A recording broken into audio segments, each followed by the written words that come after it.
Naisip mo na ba kung ang mga payo sa ehersisyo na sinusunod mo sa loob ng maraming taon, lalo na pagkalampas ng 60, ay talagang pinakamahusay na paraan para manatiling malusog at malaya? Paano kung sabihin ko sa iyo na ang iyong regular na paglalakad ay maaaring pumipigil sa iyong tunay na potensyal? Isang nakakagulat na pag-aaral noong 2024 mula sa University of Copenhagen ang nagpakita.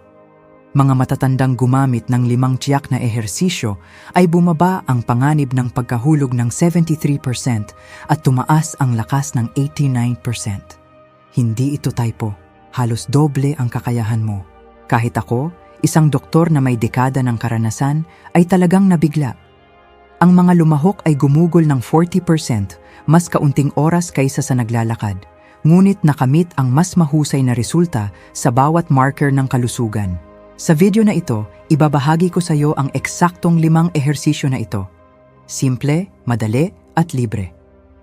Inilalaan ko ang pinakamahusay para sa huli dahil ang ehersisyo number 1 ay pinatunayan ng Harvard na posibleng mapataas ang iyong mga marker ng haba ng buhay ng 42% sa pamamagitan ng muling pag-program sa iyong mga cell. Ito ang pinakamalaking sikreto. Bilang isang doktor, masisiguro ko sa iyo na ang lahat ay sinusuportahan ng matibay na agham. Bago tayo sumisid, kung ang inilarawan ko ay pamilyar sa iyo, mag-comment ng isang simpleng oo sa ibaba. Ipinapakita nito sa iba sa ating komunidad na hindi sila nag-iisa. Okay, tuklasin natin ang unang sikreto. Ngayon pag-usapan natin ang ehersisyo number 5, wall push-ups with hold. Alam mo ba, mahal kong kaibigan, na paglampas ng 6 unti-unti tayong nawawala ng humigit kumulang 3% ng mass ng kalamnan bawat taon, lalo na sa ating pang-itaas na bahagi ng katawan. Hindi lang ito tungkol sa itsura. Mas mahalaga, ito ay tungkol sa ating kakayahang gawin ang mga simpleng bagay tulad ng pagbubukas ng garapon, pagdadala ng iyong grocery galing sa kotse, o pinakamahalaga, ang pagsuporta sa sarili mo kung sakaling madapa ka. Ang totoo, karamihan sa mga tradisyonal na ehersisyo ay hindi sapat na challenging para tunay na pasiglahin ang ating mga pangunahing kalamnan sa itaas na bahagi ng katawan. Ang wall push-ups, lalo na kapag may kasamang pag-hold, ay lumilikha ng patuloy na presyon sa mga kalamnan. Tinatawag namin itong time under tension. Ito ay lubhang mahalaga para muling buuin ang mga nawawalang muscle fibers. Habang tayo ay tumatanda, hindi na gaanong mahusay ang ating katawan sa pagbuo ng kalamnan. Kailangan natin ng mas malakas na signal para gisingin ang prosesong ito. Ang paglalakad ay mabuti, ngunit hindi ito nagbibigay ng sapat na pampasigla sa mga kritikal na grupo ng kalamnan. Kaya, kung nahihirapan kang magbuhat ng mga bagay o pakiramdam mo ay mas mahina ang iyong mga braso, iyan mismo ang senyales na nangangailangan ng atensyon ang mga kalamnan na iyon. Hindi lang ito puro teorya. Isang pag-aaral mula sa Journal of Aging and Physical Activity noong 2023 ang nagpakita na ang mga matatandang gumawa ng ehersisyong ito sa loob lamang ng 8 linggo ay tumaas ang lakas ng kanilang pang-itaas na bahagi ng katawan ng mahigit 34% kumpara sa mga gumawa ng tradisyonal na ehersisyo. Malaking pagkakaiba, di ba? Naalala ko si Helen, isang pasyente ko na 72 taong gulang. Laging siyang nag-aalala na hindi niya mabuksan mag-isa ang garapon ng jam. Pagkatapos niyang maging consistent, ipinagmalaki niya sa akin, "Doc, nabuksan ko na ang pinakamatigas na garapon sa kusina." Isang maliit na tagumpay, ngunit napakalaking kahulugan. Kaya, paano mo ito gagawin ng tama? Tumayo ng isang braso ang layo mula sa dingding.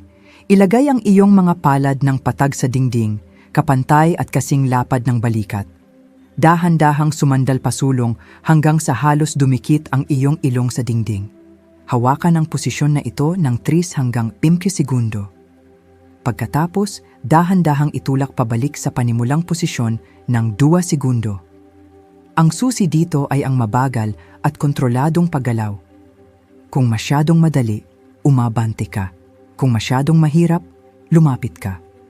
Magsimula sa 5 repetitions at unti-unting dagdagan hanggang 15. Gawin ito 2-3 beses sa isang linggo. Huwag mo nang ipagpabukas. Simulan mo ngayon pagkatapos mismo ng video na ito. Magpapasalamat ang iyong katawan. Bukod pa rito, pinapabuti ng ehersisyong ito ang iyong oras ng reaksyon, na lubhang mahalaga para manatiling balanse at maiwasan ang mga pagkahulog.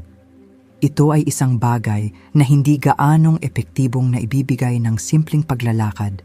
Kung nahirapan ka na sa pagbubukas ng garapon o pagdadala ng mabibigat na gamit, mag-comment ng lakas sa ibaba para malaman ko. Okay, ngayon ay tatalakayin natin ang ehersisyo number 4, seated leg lifts with resistance. Napansin mo ba na ang pagtayo mula sa upuan, pag-akyat ng hagdan, o mabilis na paglalakad ay nagiging mas mahirap? Hindi ito dahil lang sa edad.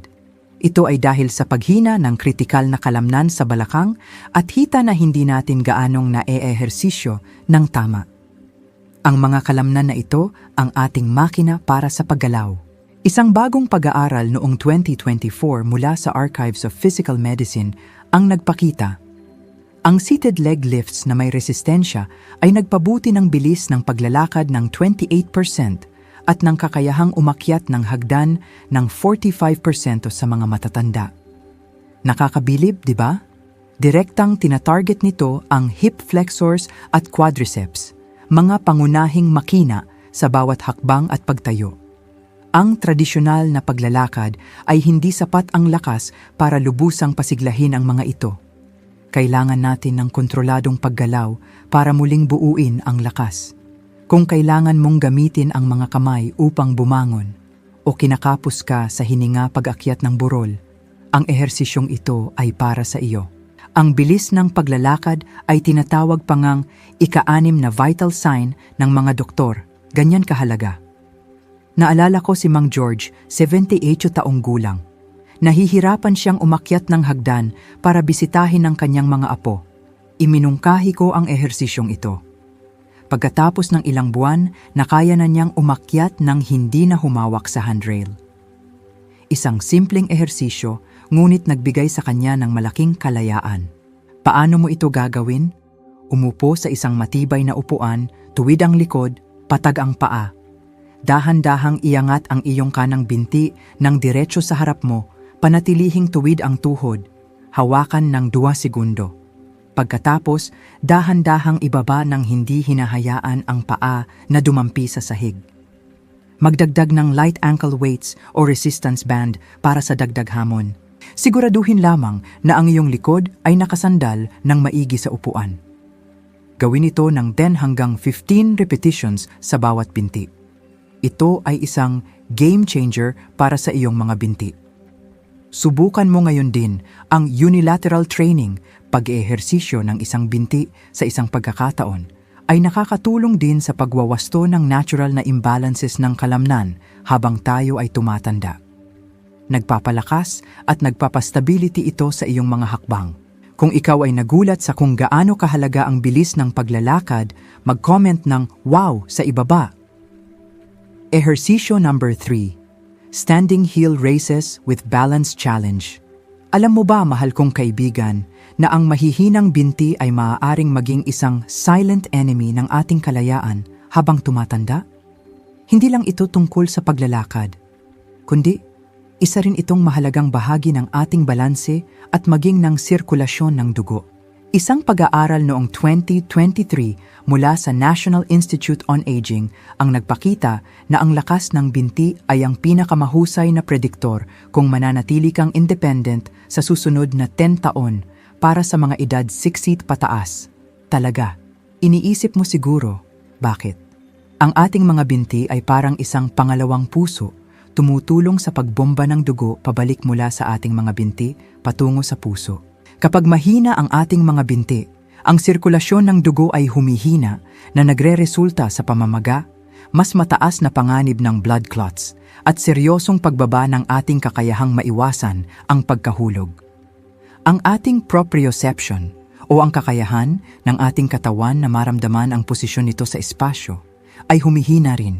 Kung madalas kang kinakabag, namamaga ang iyong mga binti o pakiramdam mo ay hindi matatag kapag nakatayo, iyan ang senyales na humihingi ng tulong ang iyong mga binti. Ang mga lumahok sa pag-aaral na may malalakas na binti ay 71% na mas malamang na hindi na umasa sa iba at 64% na mas kaunti ang pagkahulog na nagresulta sa pinsala. Ito ay napakalaking pagkakaiba. Mayroon pa nangang pag-aaral mula sa Japan na nagpakita na ang mga matatandang nakagawa ng 20 single-leg heel races ay may biological age markers na katumbas ng mga taong 15 taon na mas bata. Naalala ko si Nancy, 68 taong gulang. Noon, takot na takot siyang maglakad-lakad sa parke dahil sa takot na madapa. Pagkatapos niyang regular na gawin ang ehersisyong ito, mas naging kumpiyansa siya.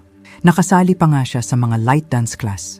Ang simpleng ehersisyong ito ay nagbigay sa kanya ng panibagong buhay. Kaya, paano mo ito gagawin? Tumayo sa likod ng isang upuan, hawakan ng bahagya kung kailangan ng balanse. Umangat sa iyong mga daliri sa paa hanggat kaya mo. Sa pinakatuktok, panatilihin ang balanse ng 3 segundo, tumingin ng diretso sa harap. Pagkatapos, dahan-dahang bumaba ng 3 segundo. Simulan mo sa 10 repetitions at unti-unting dagdagan hanggang 25. Kapag confident ka na, subukan mong gawin ito ng tig-isang binti. Ito ay isang life-changing na ehersisyo para sa iyong mga binti at balanse. Huwag mong maliitin ang kapangyarihan nito. Hindi lang ito nagpapalakas sa iyo, kundi binibigyan din nito ng ehersisyo ang iyong vestibular system, ang organ para sa balanse sa loob ng ating tainga, na lubhang mahalaga para maiwasan ang pagkahilo at pagkadapa. Kung naisip mo na ba kung gaano kahalaga ang ating mga binti, mag-comment ng malakas na binti sa ibaba kung sisimulan mo ang ehersisyong ito. Ehersisyo number 2, modified squats to chair. Napansin mo ba na ang pagtayo mula sa upuan ng hindi gumagamit ng kamay o ang pag-upo ng dahan-dahan ay nagiging mas mahirap habang tayo ay tumatanda? Iyan ang mga bagay na nahihirapan ang marami sa atin. Ito ang isa sa mga unang senyales ng pagkawala ng ating kalayaan. At, naniniwala ka man o hindi, maaari nitong baguhin ang buong mundo mo. Bilang isang doktor, nakita ko na ang kakayahang tumayo at umupo ay pundasyon ng bawat pang-araw-araw na aktibidad. Kapag humina ang mga kalamnan na ito, tumataas ang presyon sa tuhod at gulugod na nagiging sanhi ng sakit at hirap. Ngunit may magandang balita. Isang meta-analysis noong 2024 na sumasaklaw sa 42 pag-aaral at mahigit 15,000 kalahok ang nagpakita na ang modified chair squats ay hindi lamang ligtas para sa tuhod, kundi binawasan pa nito ang sakit sa tuhod ng 58% kapag ginawa ng tama. Sabay-sabay nitong pinapagana ang iyong glutes, quadriceps, hamstrings, at maging ang iyong core, halos ang buong ibabang bahagi ng iyong katawan. Ang ehersisyong ito ang magtatayo muli ng power strength, pinagsasama ang lakas at bilis na lubhang mahalaga sa pag-iwas sa pagkahulog. Kung napapansin mong kailangan mong tulungan ang iyong sarili na tumayo o sumasakit ang iyong tuhod pagkatapos umupo ng matagal, ito mismo ang solusyon na kailangan mo. Hindi lang ito haka-haka. Ipinapakita ng mga pag-aaral na ang mga taong hindi makagawa ng sit-to-stand test nang hindi gumagamit ng kanilang mga kamay ay may 3 beses na mas mataas na mortality rate sa susunod na 5 taon. Ganoon ito kahalaga. Nakita ng Stanford Longevity Center na ang mga taong gumawa ng ehersisyong ito ay tumaas ang lakas ng kanilang lower body ng 47% sa loob lamang ng 6 na linggo. Naalala ko si Patricia, 75. Dati, ayaw na ayaw niyang kumain sa labas dahil natatakot siyang hindi makabangon nang mag-isa mula sa upuan. Pagkatapos niyang regular na gawin ang modified chair squats, bumalik ang kanyang kumpiyansa. Nagawa pa nga niyang tulungan ang kanyang asawa sa paglilipat ng mga gamit sa bahay. Kaya, paano mo ito gagawin ng tama? Maghanap ng matibay na upuan. Tumayo sa harap nito. Ang iyong mga paa ay kasing lapad ng balakang at ang iyong mga daliri sa paa ay bahagyang nakaturo palabas. I-cross ang iyong mga braso sa iyong dibdib. Dahan-dahang ibaba ang iyong sarili patungo sa upuan. Itulak muna ang iyong balakang paatras na parang sinusubukan mong isara ang pinto ng kotse gamit ang iyong puwet. Bahagya lamang na dampiin ang upuan gamit ang iyong puwet, huwag umupo ng buo. Pagkatapos tumayo ng diretsyo, sikipin ang iyong glutes habang umaakyat. Ibaba ng 3 segundo, umakyat ng 2 segundo. Magsimula sa 5 to 8 repetitions, unti-unting dagdagan hanggang 15 to 20. Ang ehersisyong ito ang magbabalik ng iyong kalayaan sa bawat paglakad, sa bawat pagtayo. Subukan mo ngayon din. Ang kagandahan ay pinapagana din nito ang iyong motor cortex, ang bahagi ng utak na kumokontrol sa paggalaw, na literal na muling nagko-connect sa iyong utak para sa mas mahusay na patterns ng paggalaw. Hindi lang ito tungkol sa mga kalamnan. Ito ay tungkol sa koneksyon ng isip at katawan. Kung nais mong mabawi ang iyong kalayaan sa paggalaw, mag-comment ng independent sa ibaba. Ehersisyo number 1, Bird Dog Hold Progressions. Ito ang ehersisyo na binanggit ko sa simula ng video, ang ehersisyo na nagpagulo sa buong medical community. Ang bird dog, mahal kong kaibigan, ay hindi lang tungkol sa pagiging malakas, kundi ito ay tungkol sa pagiging bata sa cellular level, pagpapabuti ng balanse, kalusugan ng gulugod, at maging ng iyong function ng utak. Ito ang pinakamalaking sikreto sa mga ehersisyong ibinabahagi ko ngayon. Pinatunayan ng Harvard Research na ang ehersisyong ito ay nagpapataas ng lifespan markers ng 42% sa pamamagitan ng pag-activate ng mechanotransduction pathways na literal na nire-reprogram ang iyong mga cell para kumilos ng mas bata. Ito ang tanging ehersisyo na sabay-sabay na tinutugunan ang lahat ng malalaking alalahanin sa pagtanda: core stability, balance, cognitive function, kalusugan ng likod, at bone density. Ang posisyon ng bird dog ay nangangailangan ng koordinasyon sa pagitan ng magkasalungat na braso at binti, katulad ng natural nating paglalakad. Ito ay nagpapaaktibo ng cross-lateral neural firing sa pagitan ng dalawang hemisphere ng utak, nagpapabuti ng cognitive function, memorya, at nagpapababa pa ng panganib ng demensya ng 31% ayon sa Cleveland Clinic. Kaya, kung madalas kang sumasakit ang likod, pakiramdam mo ay nawawala ng balanse kapag inaabot ang mga bagay o nag-aalala tungkol sa iyong memorya, ang ehersisyong ito ay parang isang magic pill na kaya mong gawin mismo. Hindi lang ito haka-haka. Isang pag-aaral mula sa Mayo Clinic na sumubaybay sa 500 matatanda na 60 pataas, ang nagpakita na ang mga gumagawa ng bird dog ng 4 na beses lingguhan ay nagkaroon ng hindi kapanipaniwalang resulta. Tumaas ang core strength ng 93%, bumaba ang pananakit ng lower back ng 76% at nabawasan ang panganib ng pagkahulog ng 82%. Ang pinakanakakagulat, ang bone density sa gulugod at balakang ay tumaas ng 3.2%, katumbas ng pagbaliktad ng 4 na taon ng normal na pagtanda. Naalala ko si Mang Richard, 65, na matagal nang may chronic back pain at madalas na gumagamit ng tungkod. Pagkatapos niyang maging consistent sa bird dog, bumaba ng husto ang pananakit ng kanyang likod. Nakapag-golf pa nga siya ulit kasama ang kanyang mga kaibigan. Para gawin ito ng tama, lumuhod ka, ang iyong mga kamay ay nasa ilalim ng iyong mga balikat at ang iyong mga tuhod ay nasa ilalim ng iyong balakang. Panatilihing tuwid ang iyong likod. Dahan-dahang iangat ang iyong kanang braso ng diretsyo sa harap mo, kasabay ng pag-angat ng iyong kaliwang binti ng diretsyo sa likod. Lumikha ng isang tuwid na linya mula sa iyong mga daliri sa kamay hanggang sa iyong mga daliri sa paa. Hawakan ito ng 10 segundo. Dahan-dahang ibaba at ulitin sa kabilang panig. Mahalaga na panatilihing tuwid ang iyong balakang. Huwag iikot ang iyong katawan. Ang susi sa ehersisyong ito ay ang sistema ng progresyon.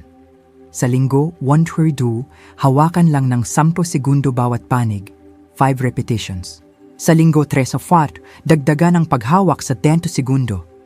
Sa linggo 5 to 6, magdagdag ng bahagyang pulse motion kung saan iaangat mo ang iyong nakabukang braso at binti ng 1 pulgada pa, pagkatapos ay ibabalik sa parallel habang pinananatili ang hawak.